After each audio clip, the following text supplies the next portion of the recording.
안녕하세요.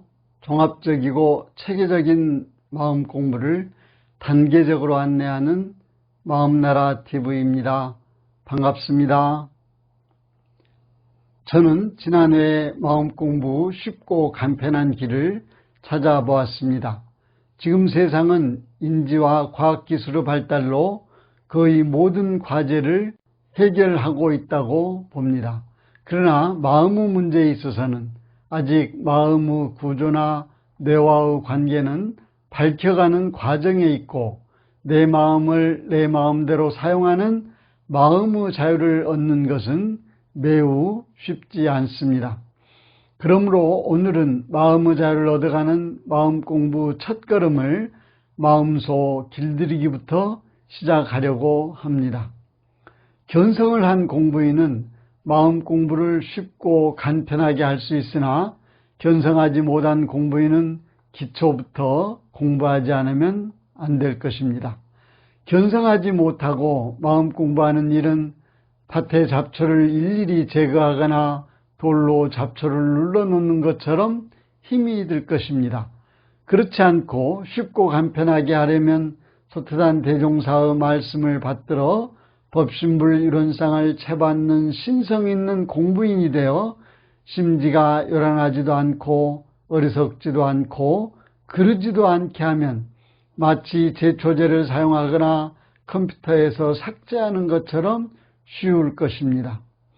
견성하지 못한 공부인은 마음을 공부해야 하는데 성품은 모양도 소리도 냄새도 없으니 성품을 비주얼하게 볼 수도 없고 들을 수도 없고 잡아 메어둘 수도 없어서 처음 마음 공부를 시작한 사람은 어떻게 하면 좋을지 막막하기만 할 것입니다. 그래서 과거 선사들은 마음을 소에 비유하여 공부길을 인도하여 주었고 소태산 대종사도 한 제자가 오는 것을 보고 그대가 오는 것을 보니 소를 타고 오는데 그대는 소를 보았는가 하고 묻습니다. 마음 공부 시작을 소 길들이는 것에 비유하면 소를 길들이려면 먼저 코를 뚫어 곱비를 만들어야 하듯이 마음에도 곱비를 만들기 위하여 마음소를 찾아 발견해야 할 것입니다. 소태산 대종사는 부안변산의 실상사업 석도암에 주재하며 장차 회상을 열 준비를 하고 있을 때 한 제자가 오는 것을 보고 어떤 사람 이야기를 예로 들면서 그대도 소를 타고 왔느냐고 묻는데 당시 이 상황을 정리한 법문의 제목이 우습다 소탄자야 소를 찾아 길들여라 입니다. 이를 소개하자면 소태산 대종사는 제자에게 내가 일전 어느 곳을 가다가 어떤 사람이 소를 타고 가는 것을 보니 참으로 무슨 일이 있더라 하며 이야기를 시작하였습니다. 사람이 소를 타고 간다니 이 모습을 상상해 보면 사람이 소의 등을 타고 가는 것을 이야기하는 것을 생각할 수 있을 것인데 이것은 아닙니다. 이 당시 제자는 김남천이라는 사람으로 대종경에 수행품 등 5차례 나옵니다. 소태산 대종사의 말을 더 들어보면 어떤 사람이 소를 타고 가는데 그 사람의 권리대로 소를 끌지 못하고 소의 권리에 사람이 끌려가는데 그 소가 가시밭이나 구렁으로 들어가면 사람도 따라서 들어가고 산으로 가면 산으로 들로 가면 들로 끌려가서 자빠지고 엎어지니 의복은 다 찢기고 살과 뼈가 부서지며 얼굴이 상한 데가 없어 차마 볼 수 없더라 하였습니다. 그리고 내가 그 광경을 보다가 나의 마음에 심히 불쌍하여 그 사람에게 여보 그 소를 단단히 잡아서 사방으로 가지 못하게 하고 꼭 길로만 몰아가면 저러한 봉변이 없을 것이 아니오 하고 말한즉 그 사람이 슬픈 목소리로 하는 말이 여보시오 그러하면 오죽이나 좋으려마는 그렇지 못하게 되니 괴롭습니다. 내가 본래 무식하여 이 소를 길들이지 못하고 모든 권리를 전부 소에게 맡겼더니 나는 점점 늙어서 약해지고 소는 차차 장성하여 강해지며 성질이 나빠지니 아무리 하여도 이제는 제어할 능력은 없고 이 모양으로 죽을 날만 기다릴 밖에 별 도리가 없다 하며 슬프게 통곡하였습니다. 공부인 여러분은 이 상황에 대해서 이해가 가십니까? 소태단 대종사 제자에게 그런데 오늘 또 그대의 오는 것을 본즉 역시 소를 타고 오니 그 소는 어느 곳에 두었는가? 제가 방금 타고 있습니다. 그러면 그 소 형체가 어떻게 생겼는가? 키는 한 길이요, 빛은 누름빛이요, 신은 삼으로 만든 신이며 수염은 혹 검고 희게 났습니다.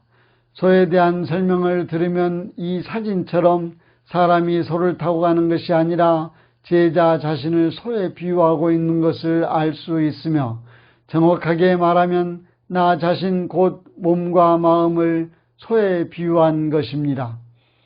소태단 대종사 계속하여 그대가 소 모양은 알았는데 그러면 그대의 소는 그대의 하자는 대로 하는가? 그대도 역시 소에게 끌려다니게 되는가? 하고 묻습니다. 소가 저 하자는 대로 합니다. 만약 상당한 일에 소가 게으름을 부리면 호령하여 아무쪼록 그 일을 하게 하며 부당한 일에 소가 동하려 하면 또한 호령하여 그 일을 하지 못하게 합니다. 하였습니다. 그대가 소를 이미 발견하였고 길들이는 법을 알았으며 더욱이 소가 그대의 말을 잘 듣게 된다 하니 더욱 힘써서 백천만사를 자유자재하도록 소길을 잘 들이라 당부하고 아 우습다 이 세상 소탄 자들이여 길들이는 자 그 몇이나 될꼬 하고 한탄하였습니다. 공부인 여러분은 소태단 대종사의 말처럼 타고 다니는 소를 발견하셨습니까? 오늘도 소는 잘 타고 다니십니까? 그리고 그 소가 말은 잘 듣는지 궁금합니다. 이미 모두 이해하였겠지만 이 이야기의 의미는 소를 타고 다닌다는 것은 어떤 사람은 소 등의 말을 탄 것처럼 타고 다니는 것을 생각할 수도 있으나 그렇지 아니하고 우리의 정신이 육신을 타고 다닌다는 의미로 소를 타고 다닌다 한 것입니다. 우리는 마음 공부 프로그램을 시작하면서 마음밭 개발하기를 먼저 시작하여 마음 공부를 쉽고 간편하게 하는 방법을 알아보았습니다. 그렇게 쉽고 간편하여 어렵고 힘들지 않게 마음 공부를 지속할 수 있는 상급 과정을 이해하면 좋겠지만 그 쉬운 방법을 무슨 말인지 이해되지 않고 어렵게 느껴진다면 이제 마음 공부 시작인 초급 과정으로 마음소 길들이기부터 해야 할 것입니다. 그러려면 먼저 소를 발견해야 할 것인데 오늘 모두 소를 발견하였습니까? 여러분의 소는 어떻게 생겼습니까? 그리고 여러분의 말은 잘 듣고 있습니까? 마음 공부하는 사람은 먼저 성품을 알고 성품을 보는 견성을 해야 하는데 성품은 형상이 없어서 볼 수 없으며 소리가 없어 들을 수 없으며 냄새도 없어 맡을 수도 없습니다. 이 소식을 안 사람은 일체의 현상과 모든 언행에서 마음을 볼 수 있으나 이 소식을 모르는 사람에게 마음을 보여줄 수 없어서 공부하는 공부인에게 스승의 방편으로 마음을 시각화하여 소에 비유하여 준 것입니다. 그래서 마음소가 되었습니다. 공부인을 소에 비유하면 그 소를 다시 몸과 마음으로 나누어 볼 수도 있습니다. 저 미해를 돕기 위하여 이렇게 나누어 볼 뿐 공부를 하고 보면 몸과 마음은 어울려 하나가 되어 마음소와 몸소를 구분하여 보지 않고 나 자신을 소에 비유한 것임을 알 수 있습니다. 자, 이제 소를 발견하였으니 길들이기 위하여 출발해 봅시다. 오늘은 여기까지 하겠습니다. 마음 공부 잘하여서 세상의 주인 됩시다. 감사합니다.